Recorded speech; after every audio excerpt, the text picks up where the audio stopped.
This is Olivia Green interviewing Ashlyn Thomas for the HBCU Radio Preservation Project. It is currently 2:17 p.m. on December 2nd, 2025, and this interview is being recorded at WEAA in Baltimore, Maryland. Thanks for being here today, Ashlyn. Thank you for having me. And before I get into the questions, can you please just state your full name and your relationship to WEAA for the record? Yes, Ashlyn Thomas. And previously, I was an intern at WEAA from 2022 up until I graduated, so 2023. Amazing. And can you tell me when and where you were born? I was born in Harrisburg, Pennsylvania, raised in Baltimore. Okay. And how old are you? I'm 24. Okay, cool. Yeah. So if we were in, like, the opening credits of, like, the movie of your life, how would you paint the picture of where you grew up? Well, I would say that it would probably be a series of different places because we kind of moved around a lot when I was growing up. I went to a couple of different elementary schools. So I would say the opening credits would be a little chaotic because I was in different places and trying to assimilate in those areas. But overall, I think it helped me in my later life learning how to, like, adapt in different, areas, especially areas I'm not comfortable with. So, yeah. So where were some of those places that you moved around? We just moved a lot around Baltimore. So we were in Baltimore, well, kind of city-county line. We were in Reisterstown area. Then we moved over to the Middle River area, Dundalk. And then later on, we moved to Owens Mills, which is where we kind of stayed after a while. So, yeah. Cool.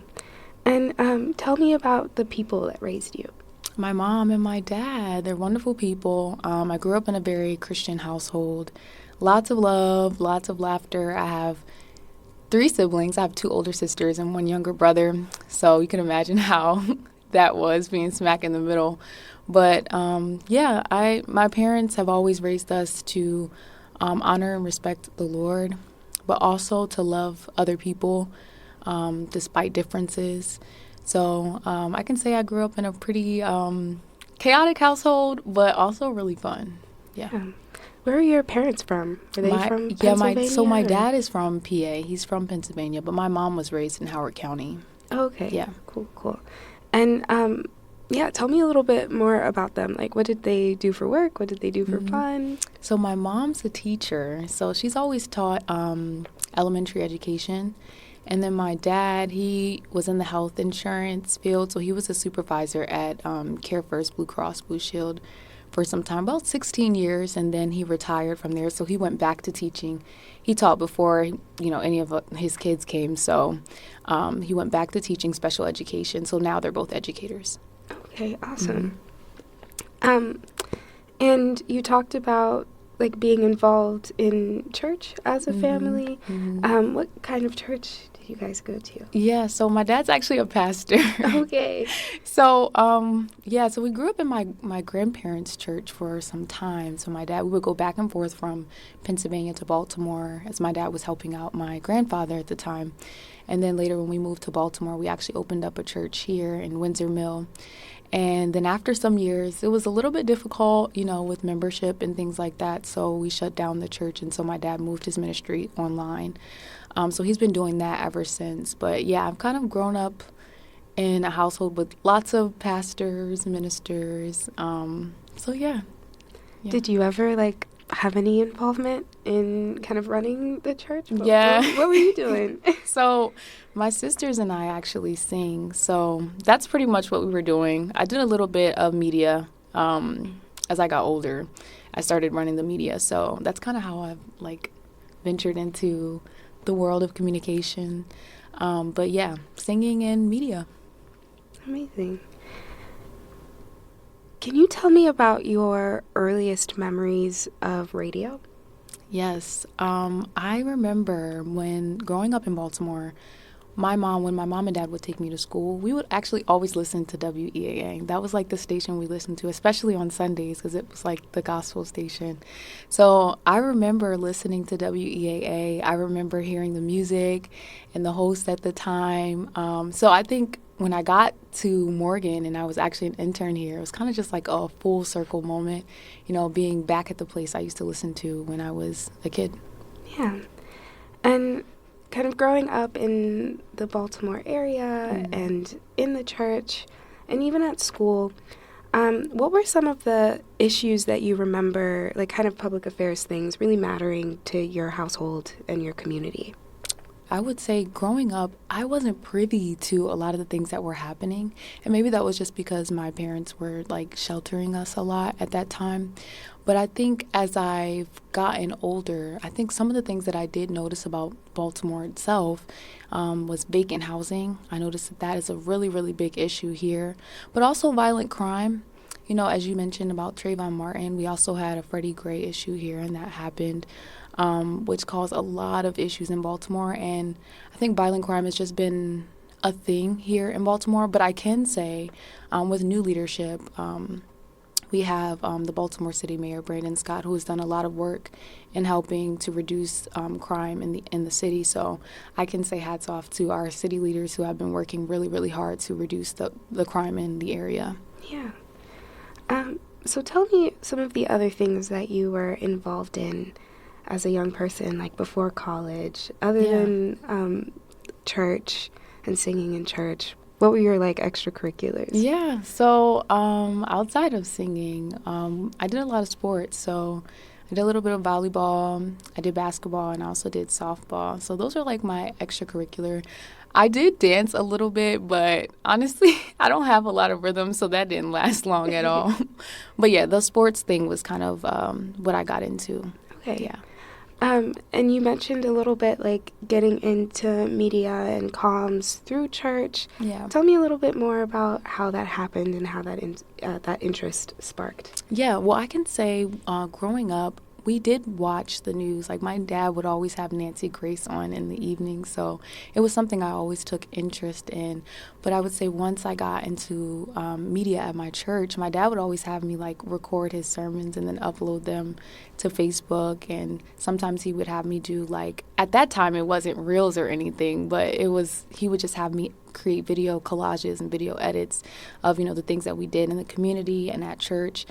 So I was doing that for some time, and even before all of that, my parents just always knew I had a liking to creating videos and speaking, talking. I've always been the talkative sibling, very argumentative, but yeah. And so when do you start thinking maybe I want to go to journalism school? I think it wasn't until high school. I think I kind of pushed it off for some time because I really wanted to make the best decision for my life. And I've always heard people say that journalism doesn't make a lot of money. And so that kind of discouraged me from fully jumping into it. But I think high school is when I was I just can't see myself not doing it. So I actually joined an organization. It was called Eagle TV. So we would do the morning announcements. And so after that, I was yeah, I think this is something I want to do after this. Where did you go to high school? I went to Owings Mills High School. Okay. Yeah. Cool. Mm-hmm. Yeah. So just to contextualize kind of where we are, if somebody hasn't been to Baltimore or this part of Maryland, has no cultural context for what it's like here, how would you describe kind of the vibe of this city? I would say that for the most part, I feel everyone minds their business, but I feel there's so much love and there's so much talent that a lot of people don't see. Even growing up, my mom would have me help her out in the classroom sometimes in the summer when she would do summer programs. And I would just notice how very intelligent the children were. And I always noticed how creative they were. They would make songs and they would just be so performative. And I think that it kind of makes me a little bit emotional even thinking about it, because I know that Baltimore has gotten a rep for, a lot of violent crime and really a lot of youth crime too. But I see so much potential, and I talk with people about this all the time, that there's so much potential that's here in Baltimore as far as creativity, and I'm not even just talking about the arts, but also just people being extremely intelligent. And I think that there are a lot of high schools here that do promote that as well. Like you have Polytech, you also have Mervo, you have City, and those schools are really, really good schools in Baltimore that I don't think get a lot of appreciation, but they actually breed a lot of intelligent students. So yeah.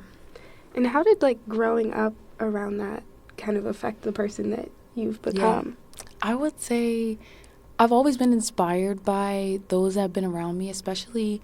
Well, went to school in the county, but I feel like there's a lot of like city residents that move to the county and they attend school there, and so I would always see like little elements of the city and the county, and so I think that it was really inspiring to see how creative people were, but also it kind of kept me on my toes a little bit too. So yeah. Yeah.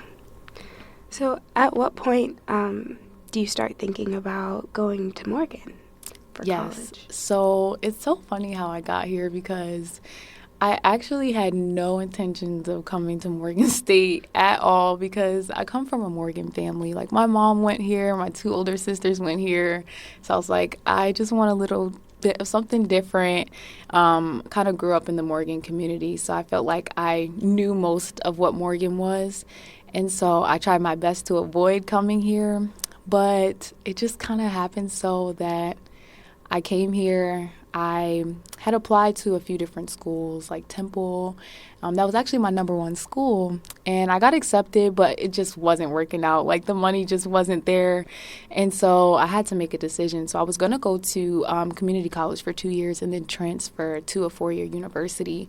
But Morgan just randomly sent me an email like, you still have time to apply, and so I did. I applied that summer, and I got accepted, and I'm here. So yeah, that's how I got to Morgan. Wow.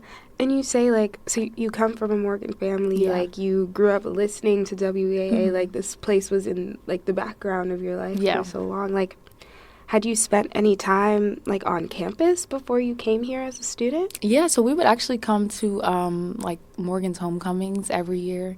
So I had a little bit experience of the culture. I didn't know so much about the academic buildings, but I did have a little bit of experience with, like, Morgan's homecoming. Do you have any, like, childhood memories of being here? Yeah, so my mom actually founded a Greek organization on campus. So we would come here all the time, and like usually during like Founders Week, which is in November, we would come and we would like sing songs on campus. And I remember even at Morgan's Chapel, we would always have cookouts there and things like that. And so yeah, those are some of my fondest memories there. I think that Morgan, even though like at that time I probably didn't want to admit it, Morgan has always had like a special place in my heart. Amazing. So. What organization did your mom start here? It's called Alpha Nu Omega. It's a Christian sorority and fraternity. Nice. Okay. So when you decided to come to Morgan State that summer after high school, did you apply as a journalism major or? Yeah, I did. So you knew you wanted to be in comms and journalism. I did. Did you know you wanted to do news specifically? I did not know that I wanted to do news. I think when I started doing news in high school, I think we were just doing like the regular morning announcements, so we weren't doing much of news in general. But I knew that I liked to be in the know. I like to have the information that most people didn't have. And so I figured once I got to Morgan and I started learning more about news, I think that's when I started taking a liking to it because I was in the know as well. So I think I grew into the news aspect. But I didn't know that I was going to be in news once I got here. Gotcha. So when you did get here, what was the transition like? Did you live on campus? I did not. Okay. My freshman year, I stayed at home, so I commuted. So it was a little rough my freshman year, especially like coming in because I wasn't on campus. I feel like a lot of people had already had like friend groups. A lot of people had already had like relationships outside of the classroom. So it was kind of hard transitioning in that sense. By my freshman year, we weren't taking any like communication courses. It was basically gen ed. But by my sophomore year, I feel like it was a more smooth transition because I was an RA on campus. So I was able to like, get to know the people that were in my class. Yeah. So yeah. And did you, like during your first couple years, get involved with kind of any extracurriculars or organizations on campus? Yeah, so I started out with MSU ABJ, which is the Morgan State chapter of the National Association of Black Journalists. I also, of course, I interned at WEAA. I did join my mom's sorority, so I am a member of Alpha Nu Omega Sorority Incorporated. Trying to think of what else I was involved. I was an RA. I think that's pretty much it. Yeah. Tell me a little bit about, I'm going to ask the same question that I asked about kind of the issues that your home and community were focused on at the time. Are there any kind of like city issues, national issues that you remember like students talking about during your like first couple of years at Morgan? During the first couple of years, 2019, 2020, I think mainly COVID. Mm-hmm. I think that was a really big issue here on campus because I think a lot of students were missing that Morgan culture. I know it's talked about so much, and I think even now people talk about how the culture has changed since COVID, but I think COVID really rocked Morgan a lot. I mean, most college campuses, I mean, really the whole world, but I think that Morgan students really felt the impact of COVID on Morgan's culture. Yeah. And how do you feel like that affected kind of your trajectory? I know you were living at home, Yeah. but like with your kind of instruction moving to virtual settings, what was that like? I think I missed a lot of the Morgan culture that everyone was talking about. And I know I did get a little bit of it, but I think it's different when you're like on campus and you're actually a part of the community. So I would say I felt like I had a little bit of FOMO because I didn't really get what everyone else got in 2019 when they were living on campus. But I think that it was definitely a transition kind of going from being in the classroom and then obviously being online. It's just completely different, especially when you start getting into your major courses like journalism. It's kind of hard to do a lot of that virtually, especially when you have to go out and you're reporting and getting interviews and things like that. I mean, I think it changed how people interact with each other as well. Yeah. So what were some of the kind of pivots that you had to make as a student journalist during that time? Yeah, so I think most of the interviews that we had were virtual, and eventually we evolved and were able to like go out more, but I still feel like the community was very like closed off to, you know, people going out and like talking to them face to face. I remember we had a project to do. It was something about being in the Baltimore community. So I had someone that I was working with, and we were tasked to go out into the community. We were doing research on the Northwood community that's in Baltimore, and we went and knocked on doors, just trying to get information about the community, how long people had been in the area, and a lot of people were not like open to, you know, speaking to students who went to Morgan. And I do think that COVID had a really big impact on that, because I feel like even before, like growing up in Baltimore, obviously people are very cautious about who they're, you know, allowing into their space. But I do think that before, people were a little bit more receptive to Morgan students and those who are in the community, especially those who are growing in education. And so I think that COVID definitely changed that dynamic between the Northwood community and Morgan State. Yeah. And at the time, were you mostly reporting for kind of class assignments, or were you also part of student media at the time? Yeah, so I was doing a little bit of both, but I would say that my reporting here at WEAA was a little bit more niche. Mm-hmm. I did a segment here called Minding Your Black-Owned Business. So I was mainly interviewing Black-owned businesses in the Baltimore area, just highlighting those and allowing the community to see how many Black-owned businesses we have in Baltimore. So I would say both. I did some class assignments, but when I was here interning, I had more of a niche assignment. And remind me exactly like when your internship was? Yeah, so I started in June of 2022. Yeah. Okay. And then until you graduated? Until I graduated in 23. Gotcha. So before, I want to talk more in detail about that experience, but before we get there, tell me about like summer of 2020 and its aftermath on Morgan State's campus. What did that look like? Yeah, I feel like everyone was masked up Like, I feel like the party culture that Morgan once had, even just the community aspect that we had, I feel like most people were in their dorms. I feel that most people didn't really want to interact because of the fear of, like, the coronavirus. And I think that it also changed how Morgan, like, student organizations ran things. Everything was social distance. Everything was, we have to be strict to code. And so I think it kind of put a lot of restrictions on how we moved, not even just in party settings, but also like how we do, even for example, we had something called the AIDS lock-in. And so for a while, that wasn't a thing. We weren't allowed to do the AIDS lock-in anymore because of COVID, and so because of the social distancing. So there were a lot of activities too that were taken away from Morgan's culture that kind of had to be reintroduced after COVID and those restrictions were released. But I do think that now Morgan's culture is I think we're still recovering from those effects. But I think overall we're getting to a place where Morgan's culture is being redefined. That's so interesting because I feel like I witnessed this in my college experience, and right before this I was talking to a young man who's a current senior, Mm-hmm. and he was saying, like, and then obviously you, like, have alum in your family, Mm-hmm. and, like, the way that culture is carried forward is, like, you have to have the upperclassmen, like, teach the underclassmen Mm-hmm. what it's supposed to be like, and then you kind of sever that in the middle, and then there's this gap, and then the upperclassmen, like, were not taught the culture, so they can't pass it down, that kind of thing. True. And so you are seeing this, like, a shift Mm-hmm. that's happening. I think it's super interesting.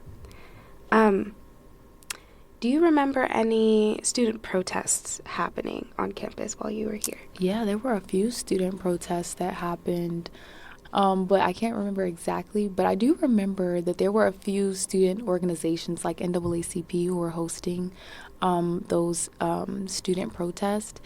And I believe that there was a little bit of tension between Morgan admin and some like student organizations because of the protests that were happening. I think that Morgan, and that's another reason why I love Morgan's culture, is because all of the students are very, very expressive, and all of us are very, we mean what we say when we come to an HBCU. We're about learning about, the history of our school, but also Black history. And so I feel like we have a very strong activist community, especially NAACP on Morgan's campus. So yes, I do remember some protests that were happening on campus. Yeah.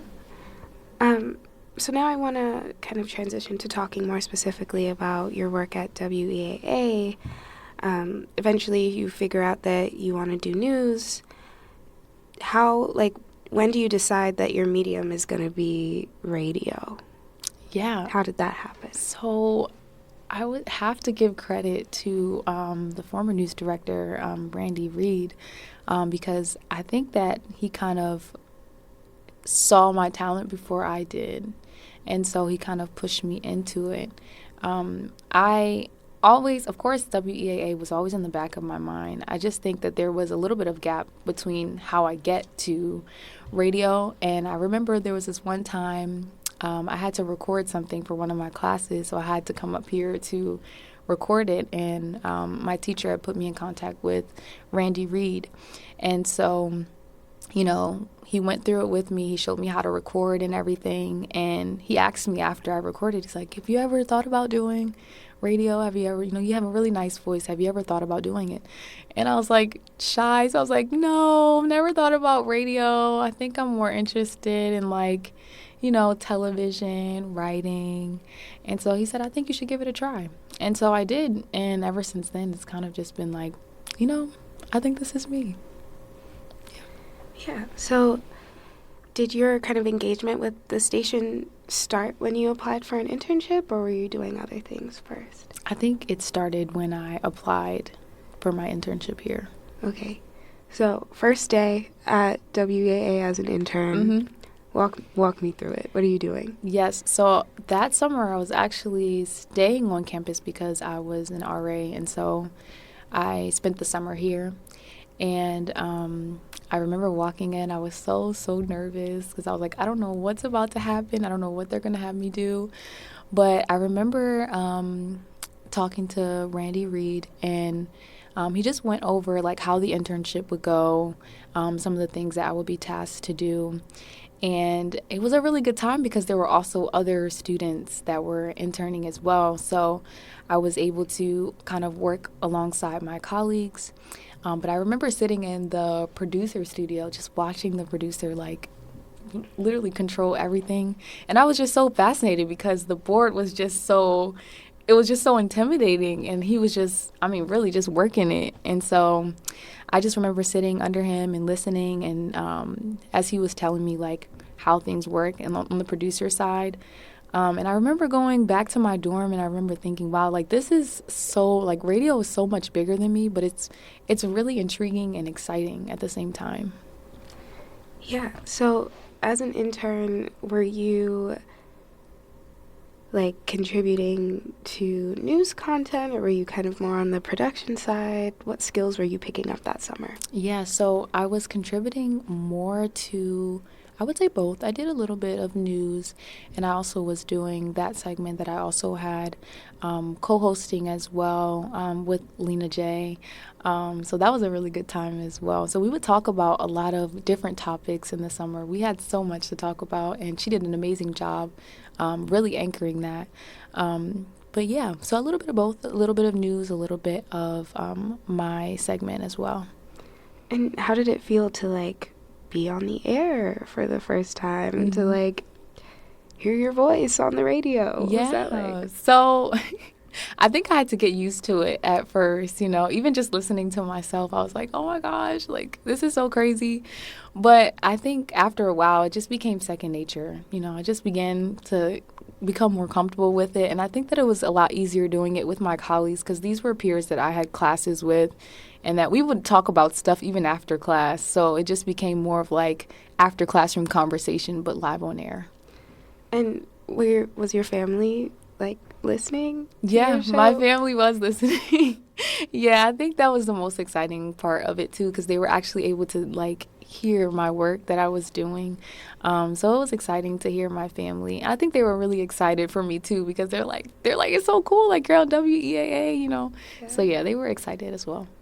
Is there like a moment from that summer that you're particularly proud of, either a segment that you produced or a conversation, or just like something you learned about yourself? I would say that summer taught me so much because I think working with Randy Reed, I feel like he did stretch me a lot. I feel like I had some interviews that were a little bit intimidating, and I think WEAA really taught me how to really get into it and like not be afraid or intimidated. And sometimes you just have to be prepared for whatever because you never know what could happen. And I remember one time I actually had to interview, I believe she was the attorney for Tyree Nichols at the time. And I think the funeral was happening that summer, I believe. And so I had the opportunity to talk to her right before the funeral. And I was just so nervous. And it was just like, he told me like, we have only a couple minutes to do it. So you just kind of have to, you know, work it. So what did you ask? I just asked her questions about like the funeral, and I asked her about what they were going to do next after. Just a couple of those things. I think that interview really showed me how to navigate through interviews, especially under like time pressure as well, because she didn't have a lot of time. And so I think Randy Reed for having me do that opportunity, because it was so, again, much bigger than me. But, you know, I think that was something that alone was a situation that taught me a lot about radio. And so was it like a full-time situation over the summer, or what was your like schedule looking like? So it was part-time. So Okay. I did Monday, Wednesday, and Friday, I believe. Yeah. And then you stayed on once the school year started again. Yeah. And so what did that look like? Yeah, it was about the same schedule, Monday, Wednesday, and Friday as well. And kind of over your internship, how did the work that you were doing, not just like in the content, but kind of like the way that you're thinking about your impact and role in community? How did that evolve over your time here? Yeah, I would say, again, I've always known that Baltimore has had a really warm presence about it. But I think that it really showed me, especially doing that segment, I think it showed me that there is a lot of creative Black minds that are in Baltimore. But also, Baltimore has an entrepreneurial spirit as well. And so I think that that showed me a lot about not even just the community, but what I could do myself as well. Yeah. And you mentioned Randy Reed as like a mentor of yours here. Are there any other like faculty, staff, or even like older alumni that were mentors to you during your time at Morgan? Yes, Valencia. Valencia was definitely always someone that I looked up to because she was my predecessor I used to serve as the president of MSU ABJ. So she came before me. So she was always someone I looked up to because she actually had her own segment here at WEAA after, and she would do like 90s, 2000s R&B music, and she would talk about it. And she just had a different flavor that I feel like no one could really ever touch. She was just so Valencia. That's really the best way that I could describe it. So I definitely looked up to Valencia. I would say Professor Robinson also helped me a lot with learning more about different parts of journalism that I never thought I would get into, which was sports. And so he helped me out a lot. But I would say those two for sure. And what do you think is... I'll get there. So other than WEAA, did you have any like internships or work at all in other kind of media or journalism kind of companies or stations while you were in college? Yeah, so I interned at WBAL TV, which is a local Baltimore station. I interned there for about 4 or 5 months, I believe. Yeah, so that was actually my first internship outside of Morgan. And so I was excited to be on the television side of it too. That was really exciting. And I actually was able to do a project after that as well, and it kind of led me to other job opportunities there as well. Yeah. And so do you feel like some of the things you learned here you were able to take with you over there? Absolutely, for sure. Tell I feel me like specifically. Yeah, I feel like, well, WEAA definitely prepared me with the software aspect of it too, because Adobe is something that we use even at my job now. So I was able to use Adobe Audition. I learned that here. So that was a really quick transition when I got my job at WBAL. But also just having a presence and being comfortable behind the mic, I think that WEAA really taught me that. But overall, just writing and making sure that I feel like the school here really, really does a lot of emphasis on writing and making sure that we're all strong writers. And so I would say that I have to credit the School of Journalism for helping out with that. Yeah. What decision, or how do you remember people like making decisions about the public programming at WAA? Like, what's newsworthy, what music we should play? Like, is there a specific like audience that this station is aware of and is purposefully trying to connect with? Yeah, so I would say the Morgan News Now was mainly for like students. Obviously, there were going to be people listening at that time too, but I think that it was more geared towards getting younger listeners to tune in. And so I think that a lot of the news topics that we did talk about, even on the talk show, I think were mainly geared towards like students and campus life. And so I think a lot of that news was really prevalent for the time that we were in, especially, you know, talking about COVID, talking about on-campus issues like campus housing. So all of that was really newsworthy for campus students. And were people like actually listening? Did you ever get feedback from students about the programs? Yeah, I think mainly because a lot of us had a like strong presence outside of the communication building. I think that we did get a lot of listeners who wanted to listen to their friends like talk on air. So I do think that I never knew exactly how many people were listening, but I knew that people were tuning in because their friends were talking on air. So yeah. Yeah, cool. I want to talk about your role with MSU ABJ. And you mentioned kind of joining it early in your career at Morgan. How did you decide that you wanted to take on a leadership position? Yeah, so again, Valencia, so she was a strong presence, but also Oyen. I think she served in MSU ABJ as well, but she also interned at the Baltimore Sun. Oh, yeah. Yes, and so she actually her and Valencia, they came to our classroom, I think when we were freshmen, and they were talking to us about MSU ABJ and the opportunities that it brought them. And I think from that point on, it was always inspiring, and I knew that I wanted to be a part of, that organization on campus. But also, I wanted to be in a leadership position because I also wanted to make sure that I had networks here as well. And I think that our dean at the time, I think she was also pushing for those students like Jordan to be a part of MSU ABJ because she knew that there were a lot of students who had the potential to do more outside of Morgan. And so I think that MSU ABJ has always been like, you should join MSU ABJ because there's so many networking opportunities that you can receive. So I think that's kind of what got me into MSU ABJ, but also wanting to have that leadership position as well. Yeah, and what did that feel like, kind of becoming, like, taking on this role of this, like, really important organization that's connected to NABJ, which, like, we understand the gravity of that organization and what it means. Like, now you're carrying that legacy. Like, how are you thinking about that impact? Yeah, it's a heavy weight. It was a heavy weight, like, especially taking the mantle from those who have, been in the position, but also have done really, really great things outside of Morgan.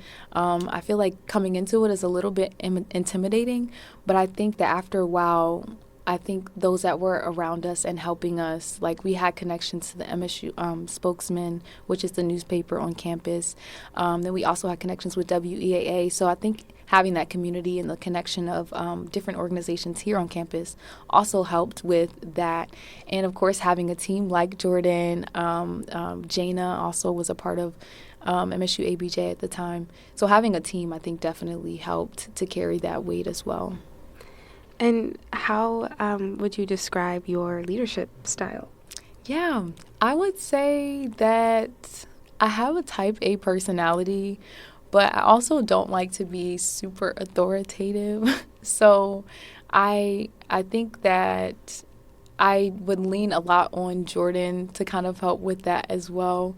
But thankfully, I didn't have to do too much of that because everyone was pretty, hands-on, and everyone was pretty helpful with, that leadership aspect of it. I would say, like I was saying before, it was definitely hard to, like, transition from what MSU ABJ was to what it's, like, going into. And I think that at that time, too, I think COVID did play a role in how many students were actually joining the organization as well. So I think that we did see membership kind of decrease a little bit. But I think by senior year, when Brandon was coming along, I think that he definitely helped to get more members a part of that, and his presence on campus definitely helped with that too.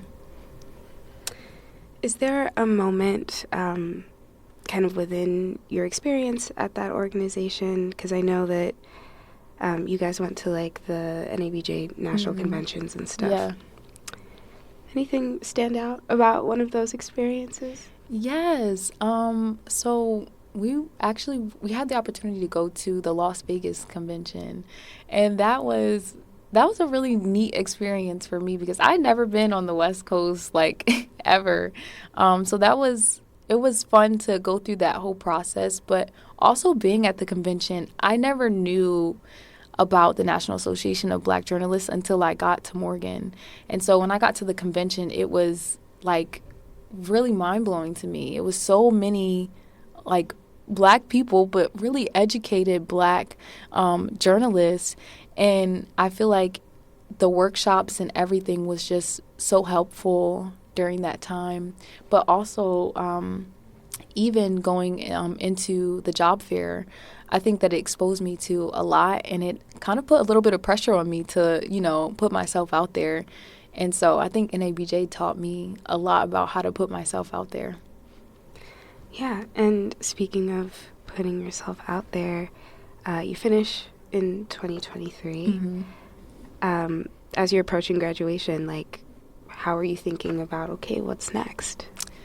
Yes, I think I talk about this so much because I feel like after I graduated, I had a few opportunities that I was hoping to get into.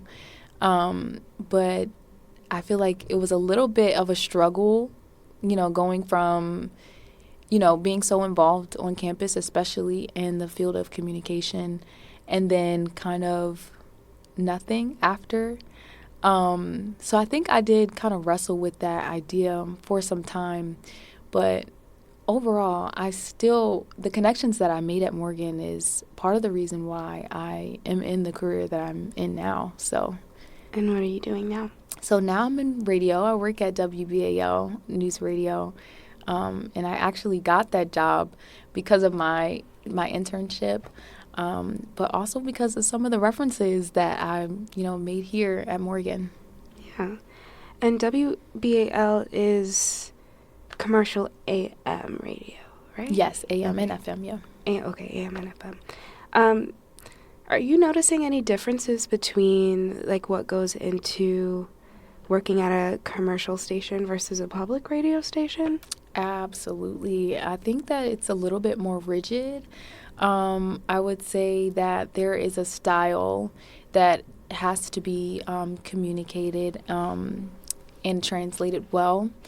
I would say also that writing has to be a lot tighter because you're under strict deadlines, but also because you don't have that much time on air to share information. So, I would say those are some of the differences. I feel like here I had a little bit more time to, share information. But I would say at WBAL, it's a little bit different. Yeah, and what is your role specifically there? Yeah, so I'm a reporter anchor. Awesome. Yes. So you're on air and everything? Yes, I am. Super cool. And do you feel like you were prepared to walk into that? In some aspects, yes. In other ways, no, I was not. Because I had my internship in TV, I think I got more familiar with the television side than news radio. But I can say for sure that Morgan State helped me with the writing aspect. I can say that Morgan helped me with networking, also having a presence and being confident. I think that Morgan helped me to have those opportunities that helped me to establish my confidence, which translated well. But overall, I would say it's just a different beast. I think when you're going from being on a collegiate level to, outside, it's just different. Yeah.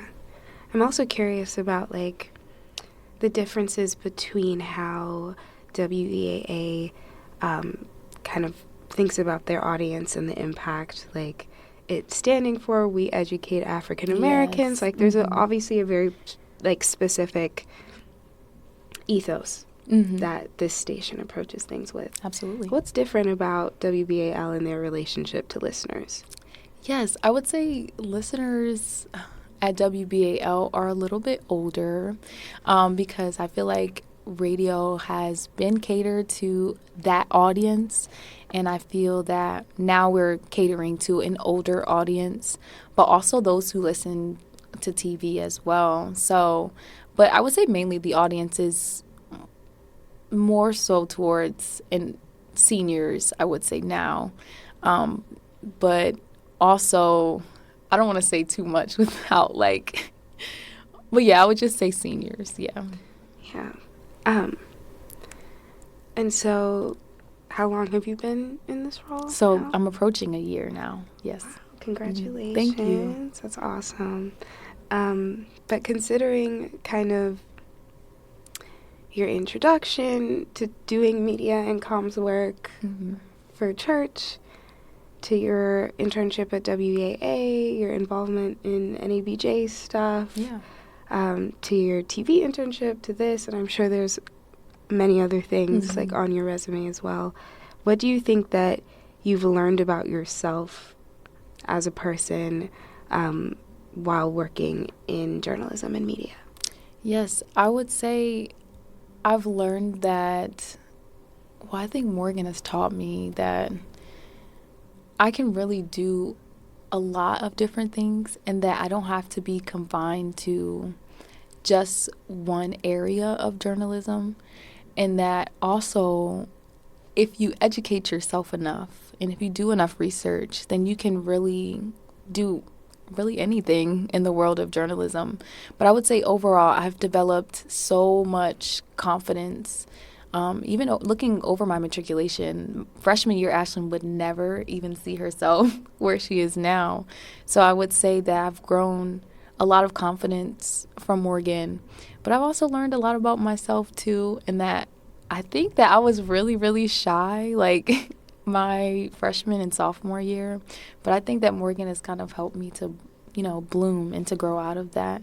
Especially putting me in really uncomfortable situations sometimes, and not anything that would jeopardize my safety or anything, but just some things that were uncomfortable for myself. But it's taught me so much. So I would say that I've learned a lot of leadership skills. I've learned how to interact with people. I've learned how to network, but also to just get comfortable being uncomfortable and learn how to just work it. Yeah. So what words of advice would you give to a baby Ashlyn, maybe somebody who's like, oh yeah, I want to do journalism and is just starting today? What would you tell them? I would say give yourself time to grow, give yourself grace. You're always going to be learning. You'll never stop learning. Even once you get into your career, there's always going to be something that you're learning. And to never be afraid to start at the bottom. It's okay to start where you're not where everyone else is yet, because you have so much potential to grow, and you just have to allow yourself to get there. You can't start at the top because then you have nowhere else to go. But, if you start at the bottom, then you can work your way up. And so I would also say get connected with people that do what you want to do, or who are just in the field that you're in, so that you're able to lean on them, and not even just for networking opportunities, but for advice. I can say that there is a lot of people even here that I've leaned on for advice. Dr. Capano's one of those people. He's helped me out so much. And so I would say definitely lean into those connections and networks you have. Yeah. So we're here doing this oral history for the HBCU Radio Preservation Project, and kind of our goal as a project is to preserve and document the history and impact that specifically public radio stations at HBCUs have had in their communities over the years, whether that be because of providing information and education that's relevant to the people in the surrounding areas, and because so many of these stations are training grounds for Black media professionals like yourself. I'm wondering if you can just kind of reflect on that, on this project, and on the impact of stations, training grounds like this one, and talk a little bit about just why it's important. I think that things like this are really, really important because it puts you in an area where most students outside of having this opportunity would not get. I feel like it's another level of training, and it almost is like it kind of simulates what you would get into after college. And I feel like there's so many great minds that are here at WEAA who have the knowledge, who have the history, who have the networking connections, and they really push you towards that. And I think that it's really important to have these things, especially on Black campuses, because you get affiliated with the work that's done, but also they give you insight that you wouldn't otherwise get, even inside the classroom. I feel like it takes what you're learning in the classroom and you can apply it here, but it's just that added step that sometimes students need. And I feel like it's such a great opportunity because I can honestly say if I hadn't had my internship here, I don't know that I would be in radio now. And I think that a lot of the skills that I've learned here have translated very well in my work life. And so I carry Morgan, I carry WEAA with me when I'm at work. But I also think it's really good because it's representation that you may not always see once you leave here. So having that presence as well and that representation, I think it means a lot because you really appreciate it once you get out into the real world and you see like not everybody looks like you. So yeah. And do you stay connected to your mentors here or the colleagues that you had while you were here? Yes, I do. I stay connected to Dr. Capano. I stay connected to Randy Reed. Most of the people that I've, been in organizations with or I've worked with, I stay connected to now, which is a lovely experience to have because even watching everyone, go off and do the things, that I knew that they could do, it's just so, it's nice to see everyone, get into their thing. And honestly, Morgan has done really well with that. So, yeah. So outside of WBAL, what does your life look like? What do you have going on? Yeah, so I have a lot going on now. I recently got married earlier this year. Congratulations. Thank you. But yes, I'm working at WBAL. I do a little bit of content on the side as well. I pretty much talk about God all the time, God and relationships. So I do that on the side as well. But yeah, my life is pretty busy. I'm work, church, home life. That's really it. Awesome.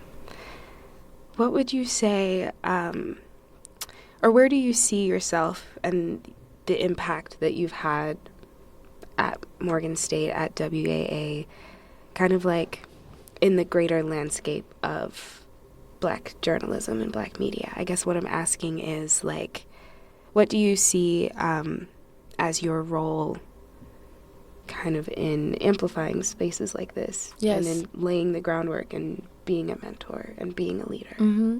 My hope is to be able to come back to Morgan. I dream of doing that because I've even had some ideas of what I would bring back to Morgan now having been out in, the real world. But I think that I really do want to help young people to understand that they can do whatever they want to do, and not even just in journalism, but also just outside of that in the broad scheme of things, that we're not limited to anything. But I definitely see myself giving back to Morgan, whether that be teaching here or whether that be just having those under me as part of my mentees. But I definitely see myself doing that. I would love to be fortunate enough to give back monetarily to Morgan State as well, because they've done that for me. And so I think those are just some of the dreams and hopes that I have, I think, in the future. Yeah. Amazing. Those are basically all of the questions that I have for you, but I always just like to ask, is there anything that we didn't talk about that you think is important to share, either about you personally or about your experience at WEAA and Morgan?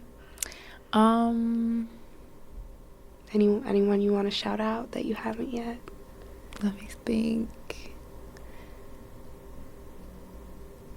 No, I think I pretty much shouted out everyone, but I will say that I do always want to thank Randy Reed because he really did give me that space. And he kind of threw Minding Your Black-Owned Business into my lap. But I'm so thankful for that opportunity because he made me feel like I could really do this. Like, he really did do that for me. And even now, I always tell him, I'm where I am because I feel like because of you. And so I always thank him. So I think that Randy Reed is just have like a little imprint in my life. And so, I just honor him in that. So, yeah.